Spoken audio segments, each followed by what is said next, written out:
My name is Wei. I'm a painter. I'm Jack Hughes. I'm a London-based artist. Yeah, my name is Christian Achenbach. I'm a painter and sculptor living and working in Berlin.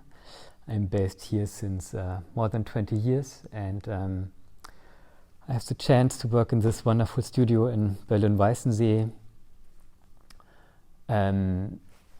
I change almost 50-50 between sculptures and paintings.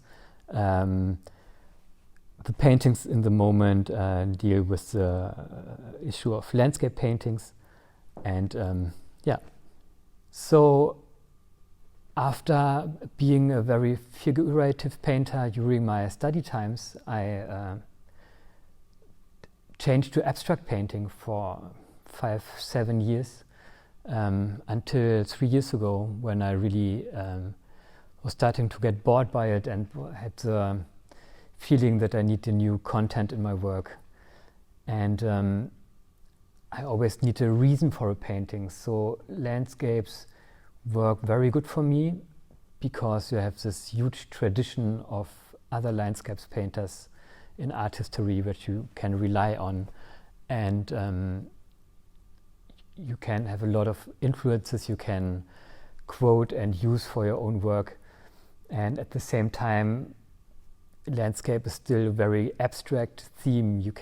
So I kind of use the same alphabet of painterly effects and surfaces that I developed during my period as an abstract painter. All these things I developed there are coming now together in these landscapes. Yeah, I think it's very natural that it's always an up and down in the mood you have when you go to the studio. So I basically have a quite stable routine, like going every day to the studio, work every day. And I think very important thing is to keep yourself exciting about what you're doing. So when you get bored by your own work, the work for sure will not get better. So then you have to adjust things and try to fascinate yourself with what you're doing. So I think that's the best what you can do to.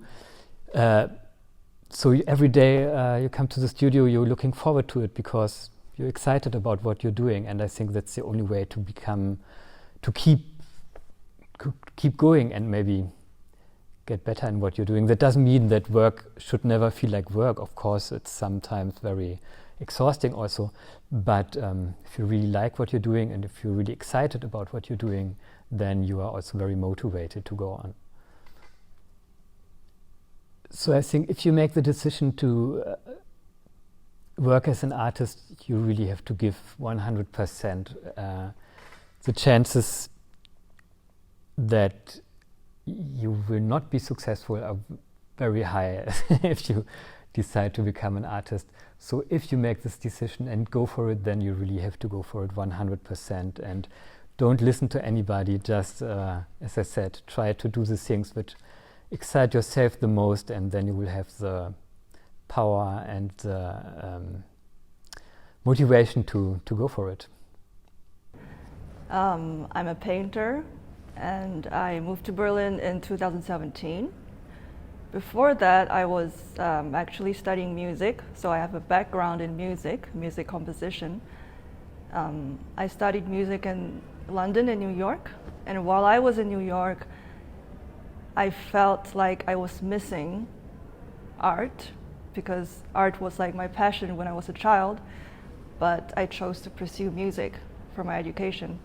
So I started to bring back a lot of elements of art into my music studies, and in the end I just decided that I want to paint again.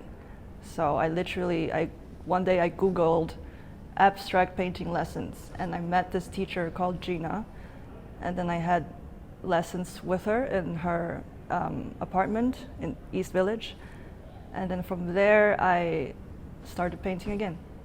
My favorite part is probably the beginning of a painting, because that's where I have a blank canvas and I can do whatever I want from scratch. So there's no limitation, and I'm allowed to just improvise and freely move around spontaneously. And because the more you paint and the closer you get to the end of a painting, the more you feel like you have to, it's like a make or break. Like every gesture you make will either finish the painting or make you work more on it. And a lot of my perfectionistic tendencies come out. So actually my favorite part is the beginning, where I can just be really free. Yeah. My art is more of, I think, like a experience more than a conceptual idea. So when I look at an art piece, let's say in a gallery, I go close to it, and it's almost like I'm trying to absorb it. I'm trying to absorb the colors and the textures of the painting. And this is what I want my viewers to experience as well. So usually my paintings are a vessel to evoke an emotional atmosphere. And I use chairs as the subject to carry these emotions. And chairs to me, they mean, they symbolize memories, because I put a lot of my emotional attachment onto actually objects, non-human objects, like furniture in my room and everything. I develop like a relationship to them. And I want people to feel this feeling of nostalgia in the chair. And also, it's not just the chair itself in the painting, actually. It's more like I'm using the chair as an object to carry the colors and the shades and the light around it.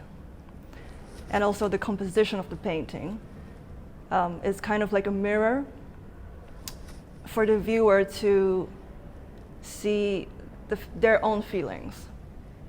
How I express myself as an artist. It's this contradiction between the desire to show yourself and also to hide. And I feel like this carries on to the way I live in life as well.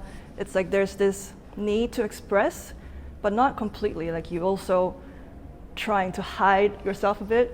And I feel like this is what makes art interesting, is that there's this tug of war between wanting to show and wanting to hide. Yeah. I'm a London-based artist. I do a lot of large, bold, coloured, saturated oil paintings, mostly devolving from like an idea of nostalgia or longing for like a place or people attached to certain parts of my life in certain times.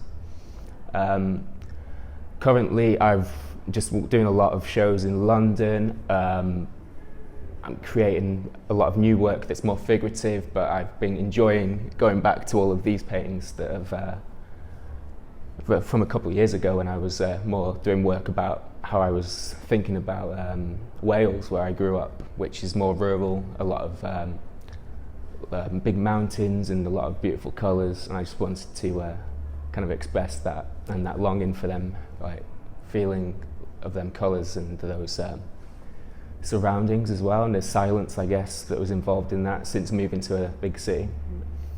My work always kind of starts with a lot of bold colours and a lot of underpainting of prominently a lot of pinks and a lot of bold like greens and blues. A constant element is the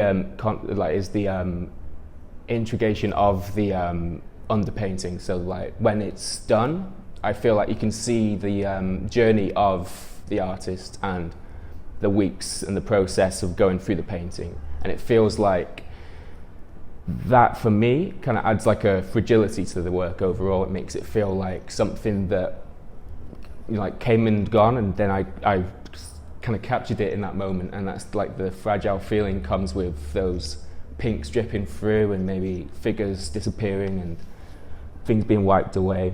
And the texture, I guess, also adds a element of this feeling that it might be older than it is. And I went to the Tate in Liverpool, and it was a Francis Bacon exhibition. It was the first time I'd seen his work in person, and I just remember thinking like it was the first time I'd seen one of the I guess what you'd call like great painters of the past, without feeling intimidated by the amount of detail and work that had gone in, without making it sound like he hadn't put work in, of course. But it was more to me that there was a lot more about the materiality of the paint and less about the labour that was going into it and the months of hard work to try and make everything look so detailed.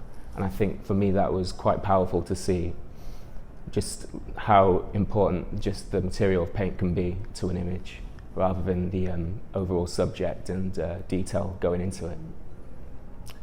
My artistic style is fluid. I'd say it's ever-changing as well at the moment. It's constantly on like a evolution of going from using new images from different sources, and recently started a lot of mixed media, so there's a lot of spray paint and just different types of material, some collage and stuff like that. So it's starting to kind of become almost a completely different piece of work, material based. It's really moving away from just being oil paintings nowadays, and it's becoming more of like almost like a sculpture. It's like building on the surface.